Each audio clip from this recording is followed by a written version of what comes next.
Kami mahasiswa dari D3 Keperawatan Universitas Negeri Padang akan melakukan penyuluhan cara menyusui efektif.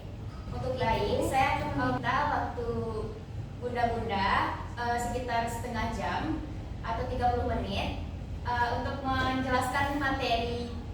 Selanjutnya akan dijelaskan oleh Nadila. Pada Nadila dipersilahkan. Baik, saya ingin bertanya kepada bunda-bunda di sini, apakah bunda-bunda di sini sudah pernah menyusui atau memiliki anak beberapa? Ada, Bu.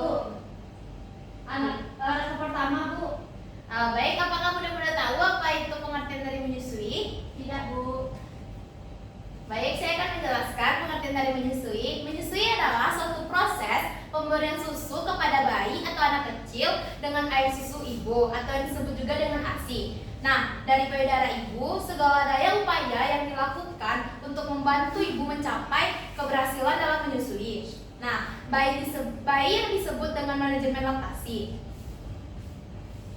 Apakah bunda-bunda di sini tahu apa itu manfaat ASI eksklusif?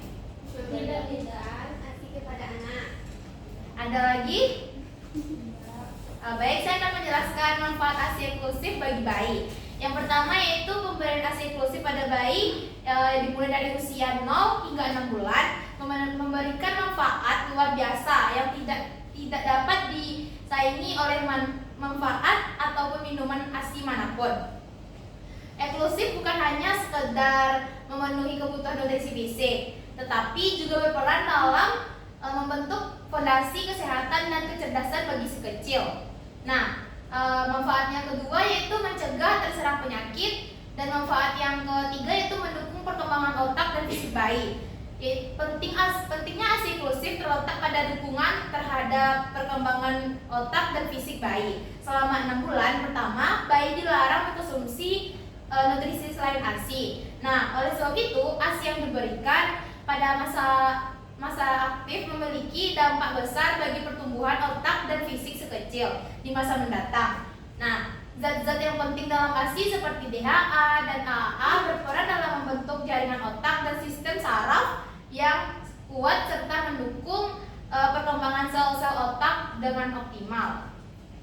Yang selanjutnya yaitu manfaatnya meningkatkan sistem imun bayi. ASI eksklusif mengandung zat-zat yang dapat memperkuat sistem imun bayi. Ini membantu melindungi bayi dari risiko infeksi dan penyakit yang umumnya lebih rentan menyerang bayi dengan sistem kekebalan tubuh sebelum sepenuhnya terbentuk. Nah, yang manfaat selanjutnya yaitu mengurangi resiko alergi dan penyakit kronis. ASI eksklusif juga terbukti dapat membantu mengurangi risiko bayi karena alergi makanan, asma, dan penyakit kronis lainnya. Zat-zat hemoglobin dalam ASI membantu melindungi bayi dari alergi dan meredakan reaksi alergi yang mungkin terjadi. Nah, selanjutnya yaitu mengatasi rasa trauma pasca persalinan. ASI eksklusif ini juga mampu berperan penting dalam membantu ibu mengatasi rasa trauma pasca melahirkan. Dengan kehadiran sang buah hati dan proses menyusui dengan cara perlahan-lahan, rasa trauma tersebut akan teratasi sehingga ibu dapat merasakan kebahagiaan dalam mengasuh bayi pertamanya. Proses menyusui ini juga memicu pelepasan hormon serta aktiviton yang membantu meningkatkan ikatan emosional antara ibu dan bayi. Nah, selanjutnya yaitu meningkatkan kesehatan mental. Pemberian ASI eksklusif ini juga berperan dalam meningkatkan kesehatan mental ibu. Kehadiran bayi dan ikatan antara ibu dan anak juga terjalin melalui menyusui, membantu mengurangi risiko depresi serta baby blues atau yang disebut juga dengan sindrom. Yang selanjutnya yaitu mencegah risiko kanker payudara dan ovarium. Pemberian ASI eksklusif juga berkontribusi dalam mengurangi risiko kanker payudara dan ovarium pada ibu. Selama proses menyusui, tubuh ibu mengalami penurunan kadar hormon estrogen yang merupakan salah satu faktor risiko terjadinya kanker payudara dan ovarium. Baiklah, apakah ibu-ibu bunda-bunda tahu apa akibat dari tidak menyusui? Tidak, Bu. Baiklah, saya akan menjelaskan akibat dan dampak dari tidak menyusui. Yang pertama yaitu bertambahnya kerentanan terhadap penyakit baik anak maupun sang ibu. Dengan menyusui dapat mencegah 1/3 kejadian infeksi saluran pernafasan atau yang disebut juga dengan ISPA. Kejadian diare dapat turun 50% dan penyakit usus parah pada pada bayi prematur dapat berkurang, kejadiannya sebanyak 58%. Pada ibu, risiko kanker payudara juga dapat menurun 6-10%. Nah, biaya kesehatan untuk pengobatan dengan mendukung ASI dapat mengurangi kejadian diare dan pneumonia, sehingga bayi kesehatan dapat dikurangi 26-4 juta USD atau 3 triliun tiap tahunnya. Biaya susu formula di Indonesia hampir 14% dari penghasilan seseorang habis digunakan untuk membeli susu formula bayi berusia kurang dari 6 bulan. Dengan aksi eksklusif, penghasilan orang tua dapat dihemat sebesar 14%.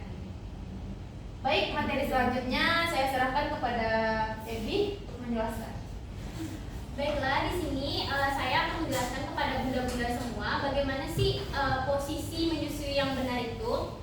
Di sini saya akan menjelaskan bersama teman saya. Bisa bunda-bunda lihat semuanya. Untuk cara menyusui bayi yang benar itu ada 5 posisi. Posisi pertama yaitu kepala dan badan bayi itu membentuk garis lurus. Lalu yang kedua, wajah bayi menghadap ke payudara ibu. Hidungnya berhadapan dengan puting susu ibu. Lalu yang ketiga, badan bayi dekat dengan tubuh ibu. Jadi bayinya didekap ya bunda. Lalu yang keempat, ibu menggendong dan mendekap bayi secara utuh. Lalu kalau untuk posisi bunda-bunda sekalian untuk tiduran itu ada beberapa posisi, yaitu ada posisi lowered back, yaitu bayinya diletakkan di samping tempat tidur dan ibu mendekap bayinya dan ibunya juga sambil tiduran. Lalu yang kedua ada posisi side lying atau posisi ibu membebaskan bayinya di sebelah kiri dan bayinya didekatkan juga dengan payudara ibunya. Lalu kunci dari pelekatan menyusui yang benar yaitu bayi didekatkan dengan payudara dengan mulut yang terbuka dan dagu bayi menyentuh payudara ibu. Lalu bagian areola pada payudara ibu itu di atas lebih banyak terlihat dibanding di bawah mulut bayi. Jadi kepala bayi itu diarahkan ke bagian areola ibu atau puting susu ibu. Dan bibir bawah bayi memutar keluar atau bayi itu mendoerkan bibirnya. Baiklah, itu saja untuk posisi yang saya jelaskan kepada bunda-bunda semua. Saya kembalikan lagi kepada moderator. Baik, sekian penyampaian dari teman-teman saya tadi. Untuk selanjutnya ada sesi tanya jawab. Apakah dari bunda-bunda ada yang ingin bertanya? Ada Bu. Baik, kepada Bunda Siti. Saya bertanya bagaimana posisi yang tepat saat menyusui ibu? Baiklah, saya Sylvia akan menjawab pertanyaan Ibu Siti. Posisi yang tepat saat menyusui adalah dengan memastikan ibu duduk atau berbaring dengan posisi yang nyaman dan bayi diposisikan menghadap ibu. Kepala bayi sejajar dengan payudara dan seluruh tubuh bayi dekat dengan tubuh ibu. Bayi harus membuka mulut lebar-lebar dan menangkap bagian areola, bukan hanya puting, agar proses menyusui berjalan dengan lancar.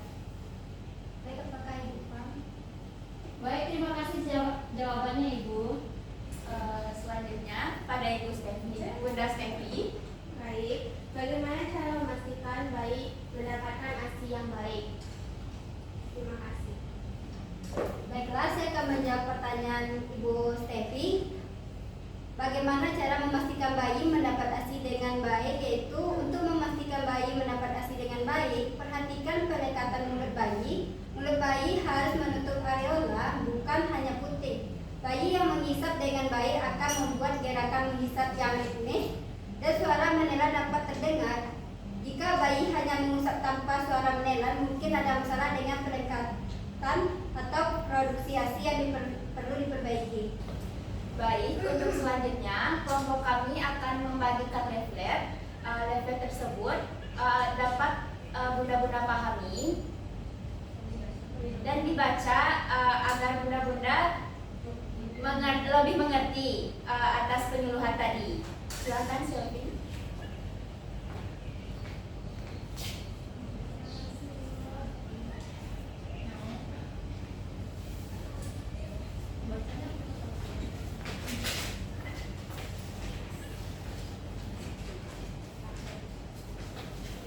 Terima kasih atas partisipasi bunda-bunda dari penyuluhan kami. Kalau ada kata-kata yang salah mohon dimaafkan. Saya beserta rekan-rekan saya pamit undur diri. Assalamualaikum warahmatullahi wabarakatuh.